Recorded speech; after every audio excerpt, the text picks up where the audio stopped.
Welcome back! We have dropped in via ventilation shaft into this mysterious glass building. And there's a book here in front of us.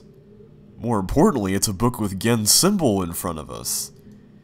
This definitely warrants a look. It's a journal. Well, let's read it. The latest ink formulation has proven a failure.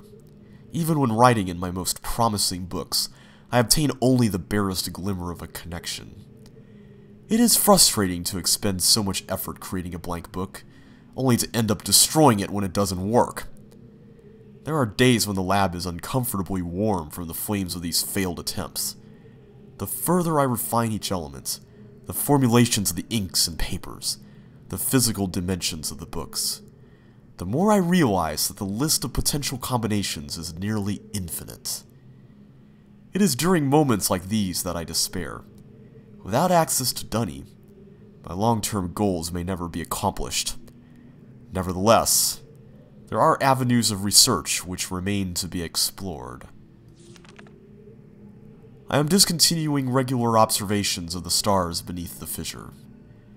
Though I've been able to track the dark cloud-like formations that migrate through the star field, and have proven that their paths are cyclical, without proper instrumentation it is pointless to continue. My general theory concerning the nature of the fissure has remained unaltered since it first appeared. It seems that the fabric of this age has been breached in a way that permits matter to be hospitably exchanged between two discrete, but overlapping spaces. Much like a link, but the apparent physical contradictions surrounding this juncture defy logical reason. The great column of wind that was formed when the fissure first appeared suggests vacuum, as one might expect in space, yet my early experimentations revealed the presence of a breathable atmosphere. That Atris and Catherine threw themselves into the void is further evidence that it might be safe to travel. But without knowing its true nature, I cannot take the risk myself. It is also difficult to say what would happen if I were to reopen it after so long, but it is likely that the result would be catastrophic given the changes that have occurred in this age since that time. Maintenance on the steam vent caps completed. I am extremely pleased with the continued success of this system. I believe the construction to have been true to the Dunny designs of my memory. Another example of the superiority of the Dunny technology. It's ironic that Atris and Catherine unwittingly provided me with such a convenient source of power. As with many of my views over the years, my thoughts regarding the origin of the fissure have changed. I've recently begun to wonder whether it was actually an unexpected byproduct of the changes Catherine and Atris wrote into this age during their escape. Certainly by casting their linking book into the void, they trapped me here quite effectively. But I do not believe that Atris intended the book to be lost in this manner. Much better to destroy it than to risk the possibility of its falling into unknown hands. Also, had they foreseen the creation of the fissure, they would surely have thought that the vacuum it created would eventually consume the atmosphere of this planet. A fate which Catherine undoubtedly would have deemed unacceptable for her home world. If I had not been there to supervise the construction of the seal, this is most certainly what would have happened, for the villagers were far too frightened to even approach the vortex without my urging. I hold on to the belief that it was an unintended consequence of their waiting for another reason as well. I prefer to think that my son had meant for this age to be merely a prison for me, rather than a death sentence. The construction of the imagers has proceeded without fault. It is interesting to see how easily I've been able to adapt the Dunny technology to mimic that of the Ahmad. In some ways, the similarities between the two cultures was striking. I wonder if perhaps there had been communication or commerce between the two cultures in earlier times. Maybe Kita's people were even descendants of the Dunny. It pleases me to think so. Note: it's possible that if I were somehow able to supply the books with a power source of sufficient magnitude, I could suppress the variance enough to facilitate a solid link. It is doubtful that the geothermal cap generators could provide such an enormous surge. Perhaps I could adapt the fire marbles. I have been cataloging the natural elements of this age for nearly 30 years now.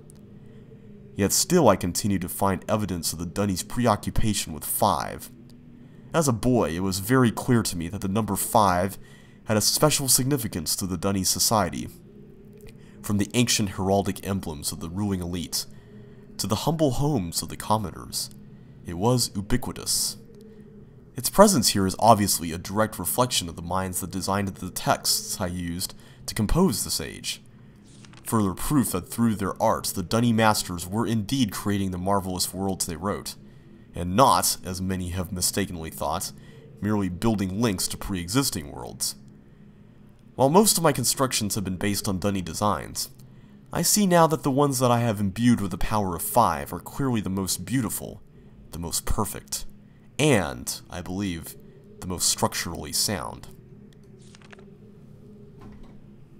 I am still attempting to determine how the Dunny color symbology reflects this superior design principle.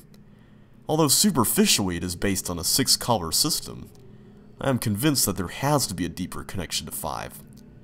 I will continue to investigate. I've finally made a breakthrough. I've succeeded in modifying the fire marbles to generate enough power to hold a descriptive linking book in a stable matrix. I've linked to a new world. It is a harsh and desolate age, but is nonetheless well suited for my purposes, and so I have designated it my, now out of character note here, we don't know what this is, so I'm just going to refer to it as my new age for the time being.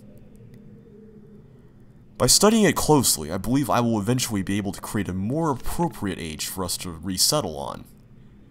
For now, I will build an office, and set up my living quarters there, in order that I may conduct my experiments in safety and without distraction. I must admit that I am proud of my work.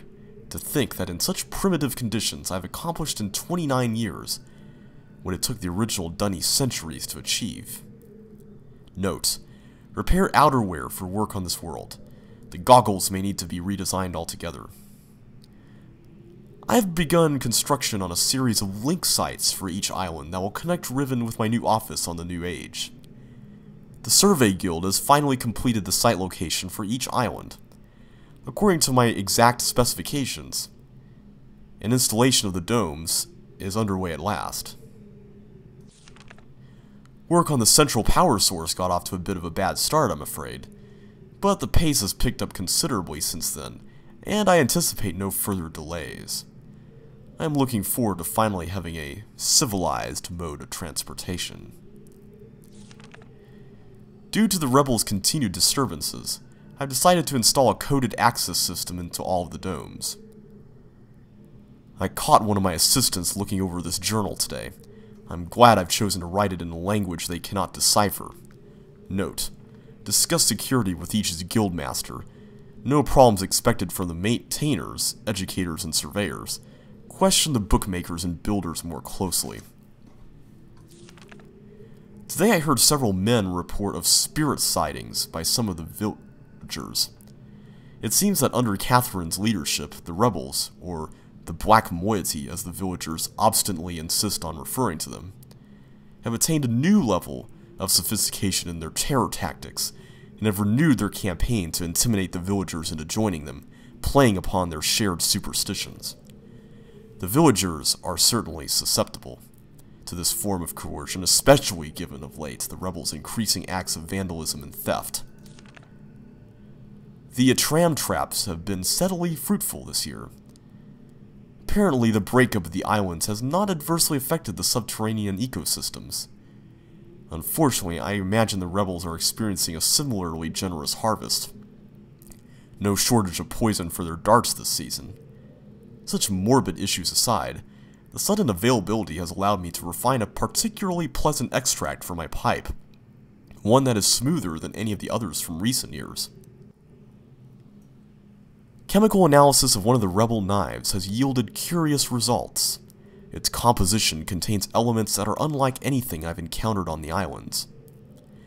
It appears that they have access to a resource of which I am unaware, Perhaps a mine or an uncharted island. Note, most of the knives have been found on the south side of the village. This is the same area in which there have been reports of people mysteriously disappearing. I think a closer inspection of the area is warranted. The fact that they leave these distinctive knives as a sign of their presence concerns me. They're growing more bold, and seem to no longer fear discovery of their hideout. The latest measurements indicate that the recent trend has continued. The movement of the islands has slowed tremendously. My previous estimates predicted a total collapse in approximately 3 months, but with the new figures I am uncertain.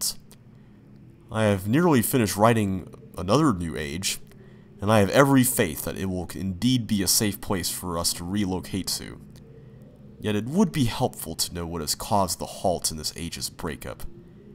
Is it possible that it's stable after all? If so, I must discover how this age differs from my less successful attempts. My examines of my new age have thus far proven inconclusive. Or perhaps someone is repairing the damage to the 5th age. If so, it would almost certainly be Atris's doing. I have reluctantly decided to abandon my experiments into the behavior of the water of this age, as there are more pressing matters on which I must now concentrate, leaving me little time for such speculative research. For future reference, however, my investigations up to this point have revealed the following. I believe the remarkable properties of the water to be caused by a life form that resides in it, specifically a type of bacteria. I am imagining a motile, unicellular organism, but one with structures capable of holding bits of water, whose combined effect, via surface tension, a stronger force, causes the composite body of water to move in response to heat. Prolonged exposures to extreme heat, for example a period of extended boiling, seems to kill the bacteria, which would explain its dramatic aversion to heat sources. Unfortunately, these theories are still not fully tested, and I remain ignorant both of its deeper nature and its possible uses. An exciting development. Last night a squad of maintainers stumbled upon a lone rebel scout, and obtained from him a most incredible device. It is a crystal that somehow powers these flawed linking books, much as my own system does. But with an obvious advantage. It is small and weighs only a few pounds, making it completely portable. Catherine must have fabricated the device before I captured her, obviously with an explicit dunny schematic she must have brought with her to this age. If only I had had access to such a document all these years! Regardless, I can now concentrate solely on the writing of ages, and need no longer worry about building elaborate power supplies for each new book I write. This is a sobering reminder, however, that I must continue to seek an avenue to Dunny. Regaining access to the resources there may be crucial to the completion of my mission. Well, we'll continue exploring in the next video.